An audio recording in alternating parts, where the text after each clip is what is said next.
சுவாமி விவேகானந்தரின் பொன்மொழிகள். உலகின் மீது வெறுப்புணர்ச்சி, கோபம் ஆகியவை அடுக்கடுக்காக சுமத்தப்பட்டு வருகின்றன.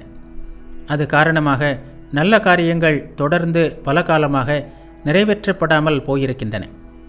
மாறாக தீமையே விளைவிக்கப்பட்டிருக்கிறது.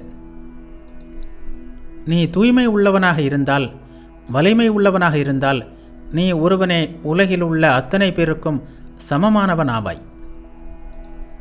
பணம் படைத்தவர்கள் இருக்கிறார்களே, அவர்களிடம் நம்பிக்கை வைக்க வேண்டாம். வாழ்ந்து கொண்டிருக்கிறார்கள் என்பதை விட செத்துப்போனவர்களாகவே அவர்கள் இருக்கிறார்கள். பணிவும் தாழ்மையும் கொண்டு அதே சமயத்தில் நம்பிக்கைக்கு உரியவர்களாகிய உங்களிடம்தான் நான் நம்பிக்கை வைத்திருக்கிறேன். கடவுளிடம் நம்பிக்கை வையுங்கள். திட்டம் எதுவும் தேவையில்லை. துன்பத்தால் வாடுகிறவர்களுக்காக இரக்கம் கொள்ளுங்கள். பிறகு உதவிக்காக கடவுளை நோக்குங்கள். உங்களுக்கு தேவைப்படும் உதவி நிச்சயமாக வந்தே தீரும். செய்து முடிக்கப்பட வேண்டிய பணிகள் மிகவும் ஏராளமாக இருக்கின்றன.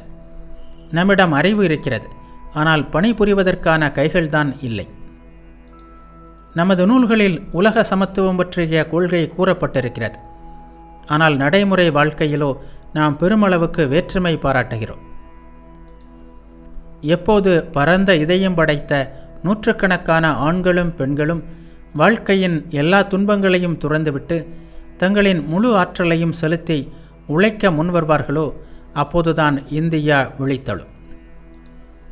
மற்றவர்களுக்காக நாம் மேற்கொள்ளும் மிக குறைந்த அளவு உழைப்பும் நமக்குள்ளே இருக்கும் சக்தியை தட்டி எழுப்புகிறது. எழுந்திருங்கள். தேச முன்னேற்றம் என்னும் சக்கரத்தை நகர்த்துவதற்கு உங்கள் தோள்களை கொடுங்கள்.